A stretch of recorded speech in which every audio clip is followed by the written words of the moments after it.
The 3-question filter. Here's the filter. 3 questions, 60 seconds. You answer out loud, no spreadsheets, no research tabs. Question 1. Scope. Does this method work for my next 7 days, not forever? We're shrinking the horizon on purpose. 7 days is enough to learn, not long enough to spiral. If you can't see how it fits a single week, it's not a fit. Question 2. Friction. Can I set it up in under 15 minutes using tools I already use? If it needs a migration, custom fields, or a weekend to do it right, that's a no. Startup friction kills momentum. Speed to first action wins. Question 3. Feedback. Will this give me one clear daily signal that I executed the plan? Not 5 dashboards. Binary signal. Did today happen? Yes or no? If you can't define the signal in a sentence, you won't feel progress. Decision rule. 3 yeses. Start now. 2 yeses. Start with a constraint for 7 days and keep the missing piece simple. Fewer than 2. Default to your current method for a week, then review. Let me show you exactly how this plays out with 3 options people juggle: a task manager app, notebook, and your calendar. Option 1, task manager app. Scope. Can it carry me through the next 7 days? Mouse.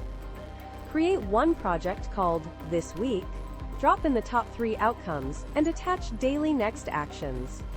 Friction. Can I set it up in 15 minutes using what I already use? If you already have the app, yes, new project, simple list, no tags. If you don't use it yet, that's a no learning curve and sign-up cost. Feedback. One clear daily signal? Yes, end of day, the today list is empty, or the daily checkbox is ticked. Decision. If you already use the app, that's 3 yeses start. If you don't, it's 2 yeses. Start with a constraint. Use it only as a 7-day list, no labels or due dates. Option 2, plain notebook. Scope. 7 days, easy title a page. Week of date. List 3 outcomes, then give each day 1 line for a single next action. Friction. Under 15 minutes? Yes, open the notebook, write the headings. Feedback. One clear daily signal? Yes, draw a big checkbox for plan executed. Decision. 3 yeses, start immediately, add 1 rule. No rewriting pages midweek. Option 3, calendar first. Scope. 7 days? Yes. Block time for the 3 outcomes across the week. Friction. Under 15 minutes using existing tools? If your calendar is already your home base, yes. If you never use it, probably no feedback. One clear daily signal? Yes, green blocks completed, or a simple EOD event. Plan done, yes, no. Decision. If your calendar's already open daily, 3 yeses start. If not, 2 yeses start with a constraint. Only block the first 90 minutes each day. Now, common mistakes. The thing most people miss is confusing cool with useful. Custom fields, color-coded tags, and multi-board setups feel smart but add friction with 0 payoff in week 1. Another mistake is asking, will this scale when my life gets complicated? Wrong question for now. The right question is, will this carry me for 7 days so I can actually ship? Also, don't try to merge everything on day 1. You don't need your goals, habits, budget, and content plan in one tool to move a single project this week.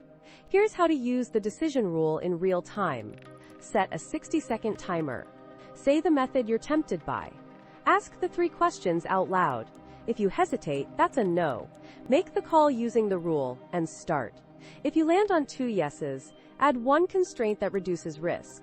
Time cap setup at 15 minutes, stick to 1 list or 1 page, and defer any data migration until the weekly review.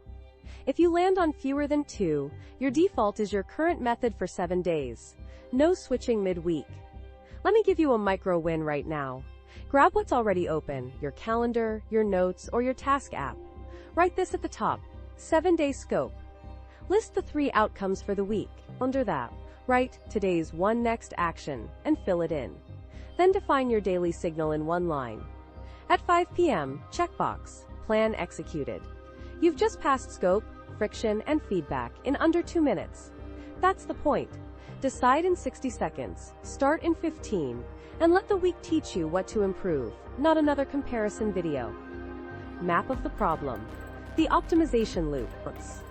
Now let's name the hidden enemy. The best system, lie. It whispers that the right combo of app, planner, and workflow will unlock your life. Sounds helpful. It isn't. It traps you in an optimization loop that looks productive, but quietly starves your actual work. Here's the loop, beat by beat. Beat 1. The discovery trigger. You see a slick setup on YouTube. A coworker shows you their board, or you hit a messy day and think, I need a better system. That jolt feels like clarity. Your brain tags it as a fix. The problem is, at this stage, you're reacting to discomfort, not diagnosing work. Beat 2. The comparison phase. You open tabs. You demo tools. You sketch architectures. You tweak fields.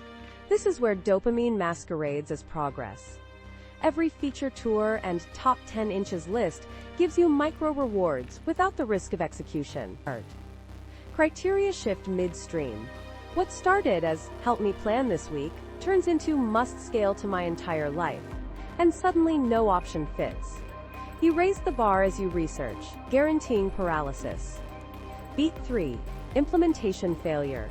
You pick something, often the shiniest, and try to build it right. Hours go into setup, not into output. The real work waits. You design taxonomies you won't use, migrate data you won't reference, promise future rituals you don't have yet. Then reality hits. Deadlines, interruptions, energy dips. The beautiful system cracks under actual load because rules weren't in place. You blame the tool. Beat 4. The shame reset. After a bad day, you feel behind and guilty. Instead of a small fix, you default to a big switch. Shame convinces you the whole system is wrong, so you wipe the board, uninstall, or buy another template. The loop restarts with a fresh discovery trigger. You feel relief because you're starting over, but you've just preserved the cycle. Why is it sticky? 2 things: research dopamine and sunk cost. Research provides instant certainty without consequences. Every comparison promises control. And sunk cost says, I've already spent 5 hours evaluating, so I can't stop now. So you keep comparing to justify the time investment, not to ship. There's also cognitive load. Before you write one sentence, you're juggling decisions about tags, views, contexts, priorities, integrations, and automations. Each tiny choice burns attention you need for the work. Decision fatigue sets in, so you do easier tasks. Rename lists, move cards, color code. Looks like productivity, feels like relief, isn't output. The kicker is how the loop feeds itself. Comparison raises your standards, making implementation fragile. Fragile implementation fails under normal chaos, triggering shame. Shame pushes you to restart with more research to get it right this time. Therefore, you become an expert in evaluating systems and a novice at running one. The thing most people miss is that this isn't about willpower. It's a misaimed optimization instinct. You're trying to reduce future pain by designing a perfect container. But planning imaginary complexity for the next 6 months ignores the only complexity that matters: the next 7 days of your real life. So how do we break it? We flip the loop's incentives. We shrink the horizon so comparison has nothing grand to optimize. We cap setup so implementation starts before the dopamine fades. We pick one daily signal so shame can't blur the story. That's exactly why the 3-question filter works. It interrupts each beat. Discovery trigger still happens. Fine. The filter bumps you to a 60-second choice, not a 6-hour rabbit hole. Comparison phase collapses because 7 days, 15 minutes, 1 signal is a hard gate, not a vibe. Implementation moves first, because friction is capped and rules are simple. Shame reset gets replaced with a neutral weekly review, because the signal shows what happened without drama. Let me show you the reframe that makes this stick. Because once you see what you're really protecting, choosing gets easier. Emotional reframe. Not you, it's commitment fear. Here's the shift. Your brain isn't addicted to tools, it's allergic to commitment. Choosing a system isn't a tiny decision. It feels like signing a contract with your future self. If you pick wrong, you imagine months of friction, missed deadlines, and public proof that you still can't get it together. So your brain does something clever. It keeps you in possibility, where everything is still perfect and untested. Research feels safe because nothing can fail. The thing most people miss is how protective this actually is. System shopping isn't laziness, it's a safety behavior. You're trying to avoid a story you've told yourself before. I tried and it didn't work, so maybe I'm the problem. The loop we just mapped is your brain's way of lowering risk. Stay in the lab, not on the field. No field, no scoreboard. No scoreboard, no shame. This clicked for me when I realized that our identity rides shotgun on every tool choice. You're not picking a planner, you're declaring, this is the kind of person I am now. That identity load makes the decision heavier than it needs to be. So you've been optimizing for never fail again instead of start and learn. That's why 7 days matters. We're lowering the cost of being wrong. A 1-week experiment can't threaten your identity. It's too small to be a verdict. It's just data. If you remember nothing else, remember this. The goal isn't finding the perfect system. It's reducing the commitment cost so you can move. When the cost is small, your brain stops defending. That's why the 3-question filter works. It makes the decision tiny, the setup tiny, and the feedback undeniable. We're not asking you to trust your willpower. We're asking you to trust a short runway and a clear signal. Now you might be thinking, but I've tried short sprints and still fell off. Right, because the sprint still carried hidden commitments, new apps, elaborate templates, and quiet promises to overhaul your whole life. The weight sneaks back in. The reframe is, good enough for 7 days is the win condition. Not perfect, not scalable, not pretty, good enough. That language removes the identity threat. You don't need to become a new person this week. You just need to move one project, day after day, and see what the signal says. Before we continue, you need to understand why single signal feedback is part of the emotion fix, not just the mechanics. Ambiguous results invite self-judgment. Clear binary signals don't. Yes, I executed today gives your brain a clean success to anchor to, even if the rest of the day was messy. That anchor interrupts the shame reset. Instead of I failed again, you get I shipped today, which keeps the experiment alive. Once you nail that, everything else clicks. Here's the shortcut nobody teaches.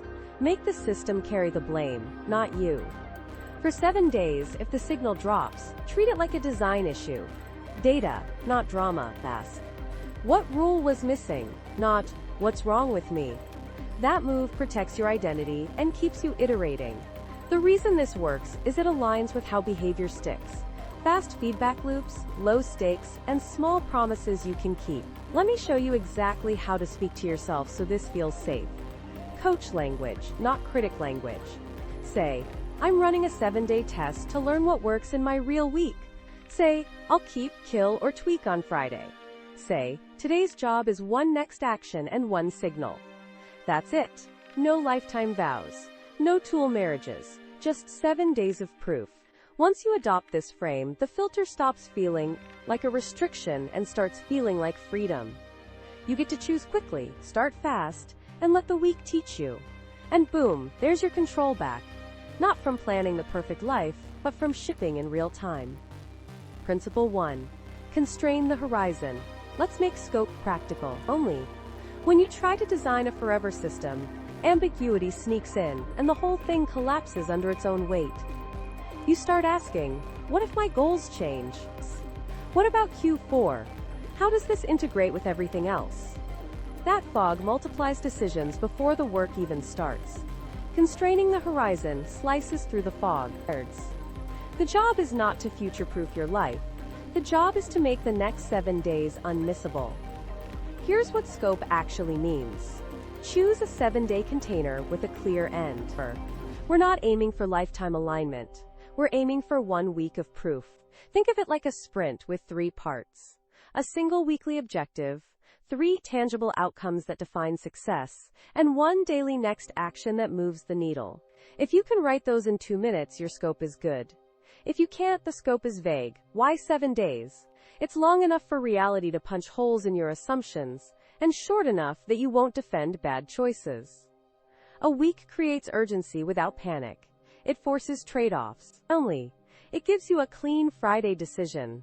Keep, kill, or tweak.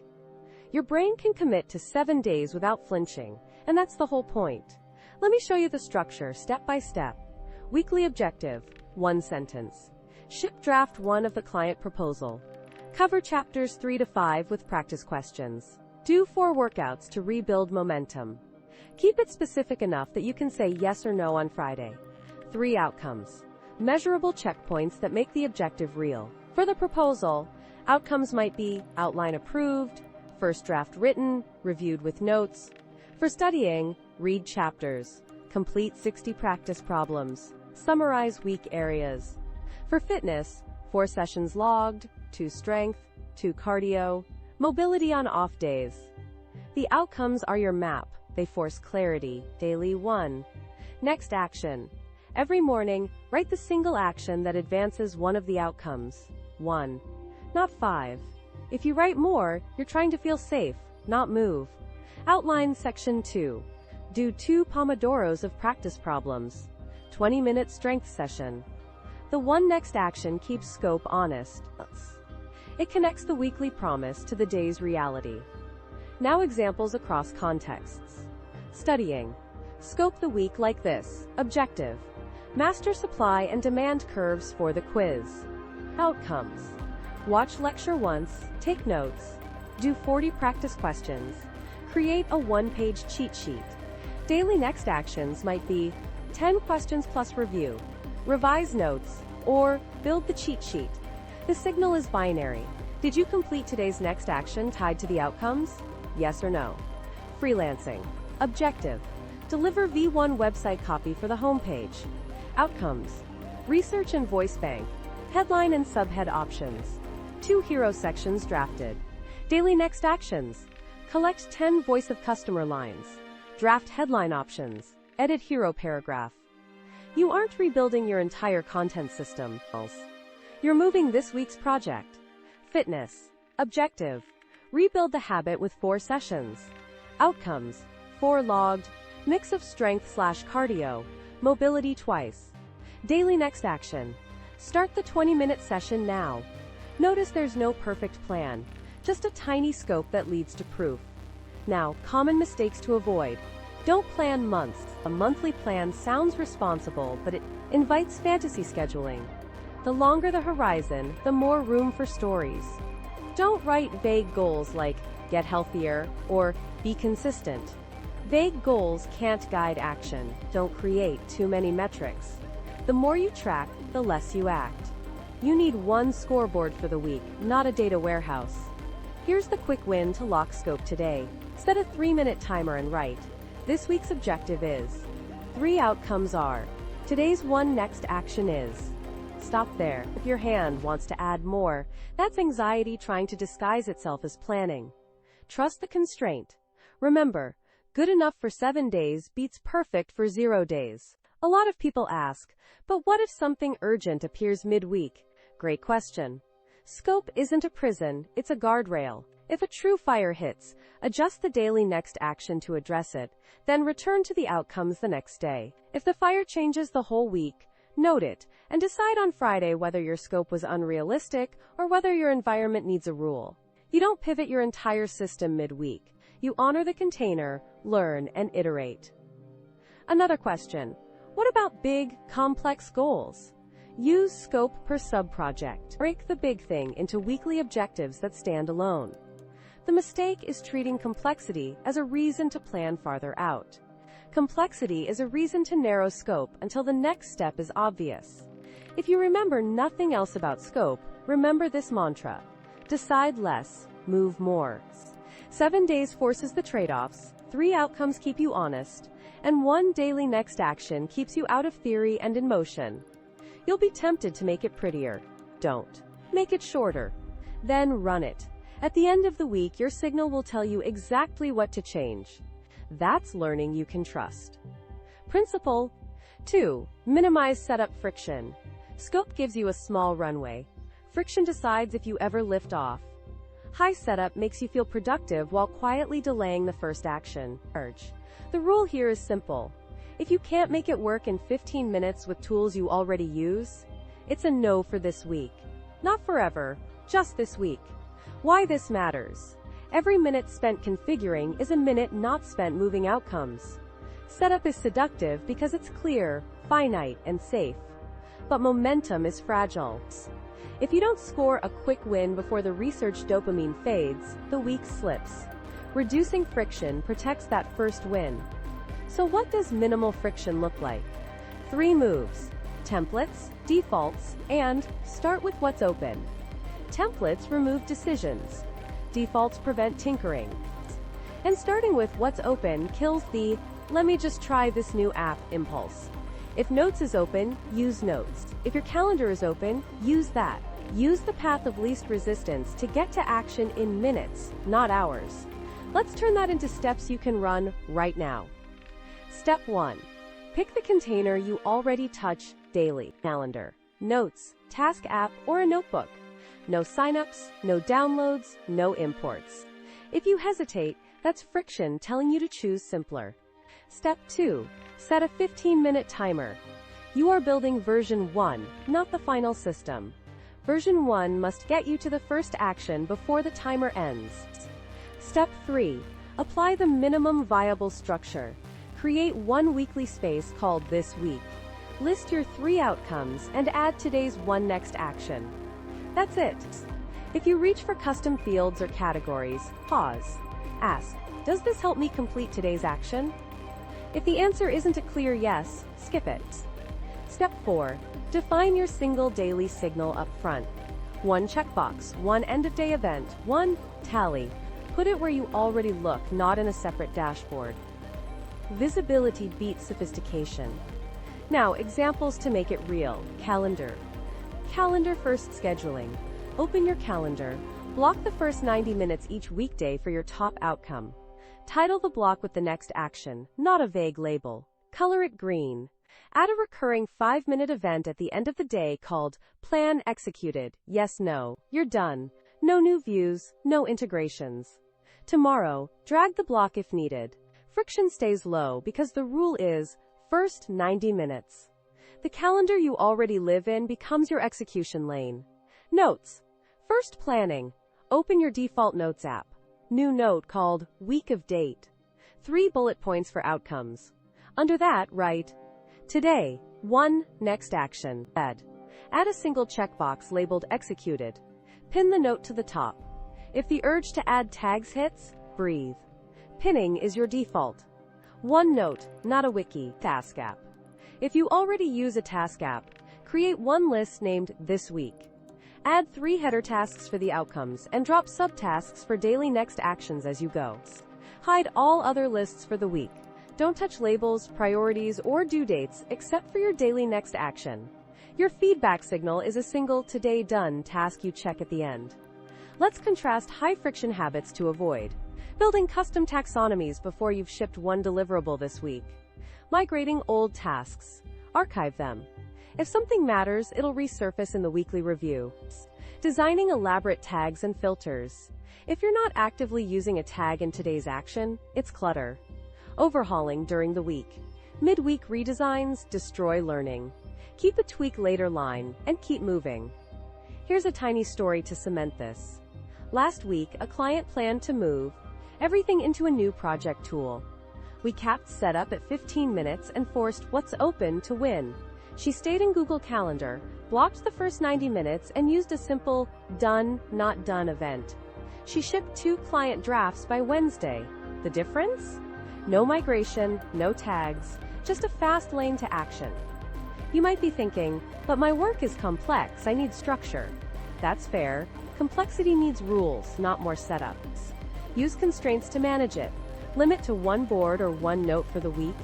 Cap new fields. And push documentation to Friday's review. When in doubt, ask, will this change help me complete the next action today? If yes, keep it. If not, park it. Okay, so what about teams and mandated tools? Keep the team tool, but layer your personal friction rules on top. Create a personal This Week view inside the team tool, or mirror today's next action into your notes. Your signal lives where you look daily. You're not rebelling, you're reducing friction to execute inside the existing system. Here's your 15-minute quick win. Right after this, set a timer. Choose the tool you're already in. Create this week. Write the 3 outcomes. Add today's one next action, and place your daily signal where you'll see it. When the timer ends, start the action immediately. Even 5 minutes counts. You'll feel the difference. Less prep, more movement. That's friction doing its job, staying out of your way. Principle 3. Single daily signal. Feedback. Scope gives you focus and friction gets you moving, but feedback is what keeps you going. Multiple dashboards feel impressive, but they split your attention and blur the story. You want one binary daily signal. Did the plan happen today? Yes or no? That's it. No grades, no vibes, no judgment. Because ambiguity invites overthinking, and overthinking invites stalls. Why one signal? Your brain needs a clean win to anchor motivation from the signal. When the signal is binary, you can't talk yourself into "kinda worked." That clarity builds streaks, and streaks build momentum. The reason this works is you remove interpretation. The day either crossed the line or it didn't. That's honest and actionable. So what does a single daily signal look like in practice? 3 simple forms work across almost any setup: a daily checkmark, a streak counter, or a done/not done scoreboard. Pick one before you set anything up. The choice matters less than the visibility. Put it where you already look: calendar, notes, task app, or a sticky note on your monitor. Visibility beats sophistication. Here's the shortcut nobody teaches. Tie the signal to the plan, not to perfect outcomes. The signal is executed the plan, not finished everything. That way, you reward the behavior you control, showing up and running your next action, rather than punishing yourself for variables you can't control. If the plan was unrealistic, the signal still fires, and you learn at review. Data, not drama. Let me show you exactly how to set this up across contexts. Calendar signal. Add a 5-minute recurring event at the end of each workday titled Plan Executed, Yes, No. When it pops, you either type yes or no in the description and save. That creates a visible streak in your calendar history and a quick metric for Friday's review. If yes, green. If no, keep it default. The color tells the story at a glance. Notes signal. At the top of your weekly note, insert a tiny 7-box row labeled MTWTFSS. At the end of each day, put an X in the day's box if you executed your plan. Leave it blank if you didn't. That one row becomes your scoreboard. When you open the note, the signal greets you first. Task app signal. Create one task called Today Executed, with a due date every day at 5 p.m. When you complete your planned next action and do a 2-minute cleanup, check it off. If you want a streak, use the app's recurring completion history. Don't add subtasks. Keep it binary. Now, a concrete example. You scoped Ship Draft 1 of the client proposal. Your daily next action is outline section 2 from 9 o'clock to 9:45. At 5 p.m. you hit your signal. Did you execute the plan? If you outlined during the block or you legitimately rescheduled the block and still completed it, that's a yes. If you drifted and never ran the action, that's a no. Simple. No debating quality, no negotiating with yourself. Quality gets reviewed on Friday. Execution gets marked today. Common mistakes to avoid. Don't track vanity metrics like time in app, steps taken through a workflow, or number of tasks created. They feel like progress but don't map to execution. Don't rely on lagging indicators like, did the project ship, as the daily signal that's too slow and punishes good days that didn't finish yet. And don't build multiple boards to show the same thing. One signal beats 10 dashboards. Another mistake is hiding the signal. If you tuck it into a separate tracker you never see, it dies. Put it where your eyes land. If you live in Slack, add a private channel called Daily Signal and post yes or no at day's end. If paper rules your world, draw a tiny checkbox in the corner of today's page. The less distance between you and the signal, the better. What if your day goes sideways? Keep the rule. The signal reflects execution of the plan, not the fantasy. If you had to pivot for a true fire, update the plan in one line and run the new next action. If you executed that, mark yes. If you didn't, mark no and write one sentence. Blocker was X. That note fuels your 5-minute postmortem, not your inner critic. Here's a micro story. A student kept 3 trackers: tasks, habits, and study time. Motivation tanked because each tracker told a different story. We collapsed it to one. Completed 2 Pomodoro blocks tied to the week's outcomes: yes, no. Week 1, she hit 4 yeses, 2 nos, and learned that evenings were a trap. Week 2, she moved blocks to mornings and hit 6 yeses. The improvement came from the signal, not more tracking. Quick win to lock this in. Decide your signal right now. Say it out loud. My daily signal is. Then put it where you already look and schedule the 2-minute end-of-day check. Set the recurring reminder. When it fires today, answer yes or no, and write 1 line. Worked/blocked/tweak. That's your loop. 1 signal, 1 story, steady momentum. Deploying the filter in common scenarios.